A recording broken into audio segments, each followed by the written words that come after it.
Bonjour à tous et à toutes, alors dans cette vidéo j'espère qu'elle sera pas trop longue, je ferai en sorte qu'elle soit le plus court possible. Je vais vous expliquer du coup comment acheter un nom de domaine chez OVH, donc tout le process, c'est-à-dire création de compte, paiement, réception, etc. Je vais vous montrer comment mettre en place votre nom de domaine sur votre prestation WebStrator, comment relier en fait votre nom de domaine à WebStrator. Et ensuite, nous allons voir en même temps, c'est du bonus, comment pouvoir rattacher comment faire une redirection de type A et SRV pour votre serveur Minecraft. Donc on va faire d'une pierre trois coups au final. Donc première chose à faire, vous allez sur Google, bon j'ai tapé Google, vous tapez OVH. Alors, pourquoi je conseille OVH? Tout simplement parce que c'est le registrar source, c'est-à-dire que eux, ils ne prennent pas leur nom de domaine quelque part, c'est eux qui fournissent et qui inscrivent les noms de domaine à l'ICANN. Et donc, du coup, c'est eux qui ont, pas pour moi du moins, vu que je bosse avec eux depuis plus de 8 ans maintenant, pour moi, ils ont les serveurs DNS les plus performants que je connaisse. Donc, c'est pour ça que c'est mon conseil d'aller chez OVH. De toute façon, il y a peu de différence entre tous et OVH, pour moi, c'est la valeur sûre. Non, du coup, le nom de domaine du gagnant, c'était foldaria.com. Donc, vous allez sur le site, vous tapez ici, vous mettez le nom de domaine que vous voulez avec l'extension et vous faites OK. Donc là, ça va vous diriger vers une page où ils vont donner s'il est disponible, le prix, ainsi que si vous voulez d'autres noms de domaine. Donc là, on voit que par exemple, le .fr est transférable, donc il est déjà pris, le .bzh, il est indisponible. Donc on va prendre le .com. Donc là, vous faites continuer. Donc dans les recommandations, vous prenez rien, c'est-à-dire vous cochez rien, vous prenez service Gold. À la rigueur, vous pouvez prendre l'option DNS Anycast qui permet de répliquer les... En fait, ça rend vos serveurs DNS plus solides et plus rapides. Mais c'est vraiment une option, c'est vraiment le manière de dire, vous n'êtes pas obligé de le prendre. Donc là, je coche rien. Le DNSSEC, je le prends aussi pour protéger le nom de domaine. Donc sinon, ici, il n'y a rien. Là, vous prenez ou pas, c'est à votre choix. Et ici, je le coche. Là, je vais continuer. Donc, il va me faire normalement la proposition pour tous les services annexes, Microsoft, etc. Non, là, c'est pour l'hébergement. Donc là, vous ne prenez rien, vous allez tout en bas, je n'ai pas besoin d'hébergement web, vous faites continuer. Ici, vous prenez rien, en fait, je ne souhaite pas bénéficier, je ne souhaite bénéficier d'aucune offre d'essai. Et ensuite, vous faites continuer.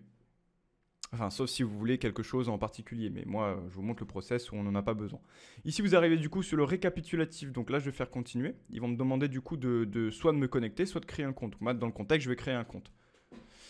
Donc, bon, toute cette partie-là, je vais la couper.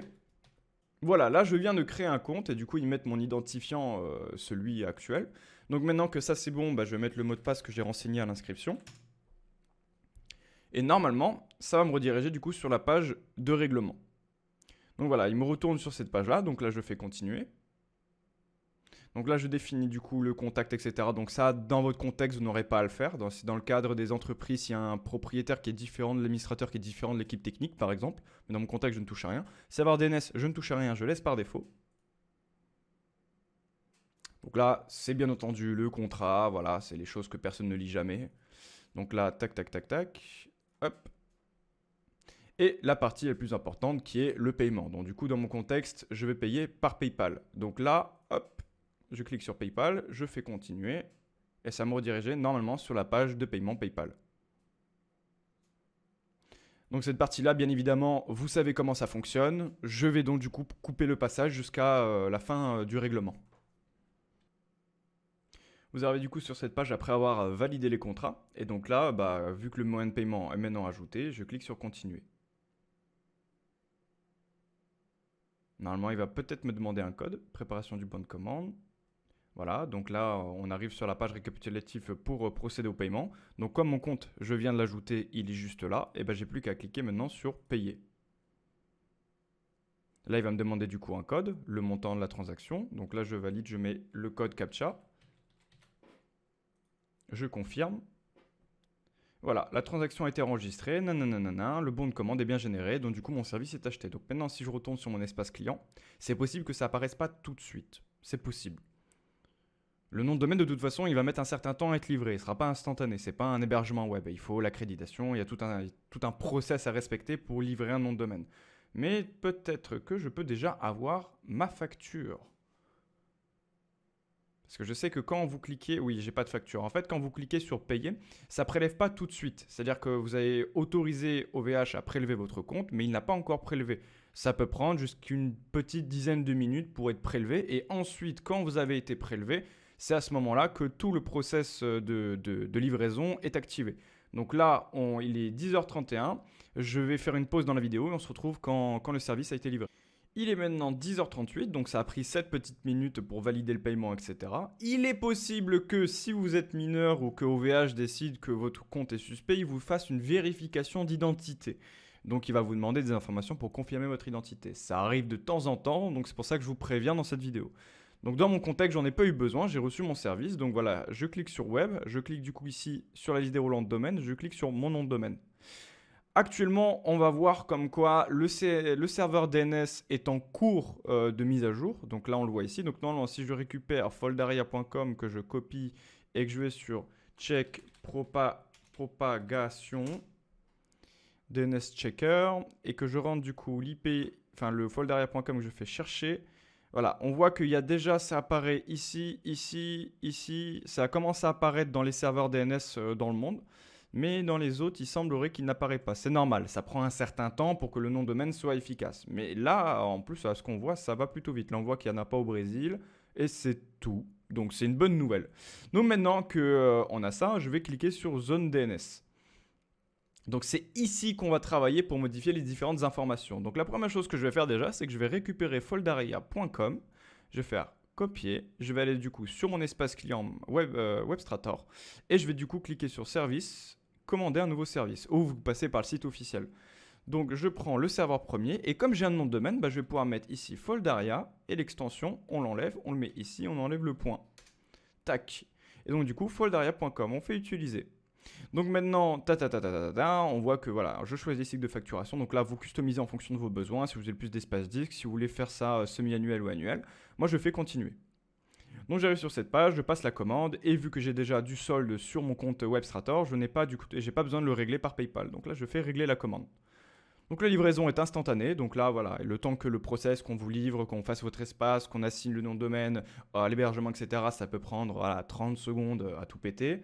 Et voilà, la confirmation de commande est faite. Donc maintenant, je retourne sur mon espace client. Je vois que j'ai bien un service actif, que j'ai bien été prélevé sur mon solde WebStrator et que mon service, il est ici. Tac.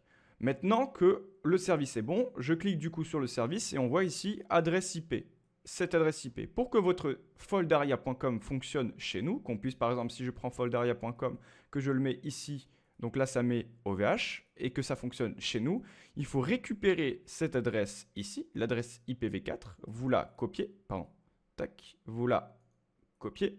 Vous allez sur votre espace OVH et ensuite vous cliquez sur la droite, donc vous cliquez sur votre nom de domaine, vous cliquez sur zone DNS et ensuite ici vous scrollez vers le bas et vous cherchez la redirection. Donc vous pouvez faire comme ça pour faire plus simple, vous cliquez ici, vous faites A et il n'y en a qu'une seule qui est en A et qui pointe vers l'IP d'OVH. Donc vous cliquez ici, vous faites modifier l'entrée et vous remplacez l'IP en bas par l'IP de WebStrator.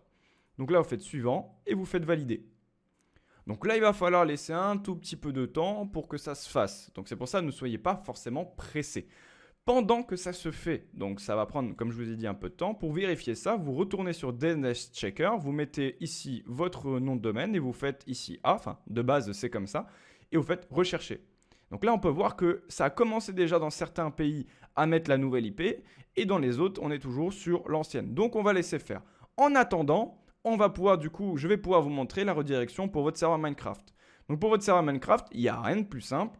Vous faites la même chose pour le pointage de type A. Donc imaginons que je vais faire une redirection de type A. Donc je vais faire ajouter une entrée de type A. Le sous-domaine par exemple, je vais mettre play, foldaria.com et la cible, du coup vous allez simplement récupérer ici l'adresse IP de votre serveur sans le port. Et je vais vous expliquer juste après comment fonctionne une redirection SRV. Donc là je vais mettre play. Donc là, hop, je vais du coup mettre l'IP, je vais faire suivant et je vais faire valider. Sauf que le problème qui se pose, c'est que comme vous n'avez pas d'IP dédié chez Administrator, vous avez le port 25570. Ce n'est pas le port par défaut de 25565. Si vous voulez créer une redirection SRV, il va dans tous les cas vous falloir créer une redirection de type A. Je m'explique. La redirection SRV utilise la redirection de type A pour pouvoir se connecter au serveur. Vous allez comprendre. Là, je vais créer une nouvelle entrée. Donc là, je clique sur ajouter une entrée, je clique sur... Non, il m'a pris par défaut sur le SRV, enfin sur le A, donc je recharge la page.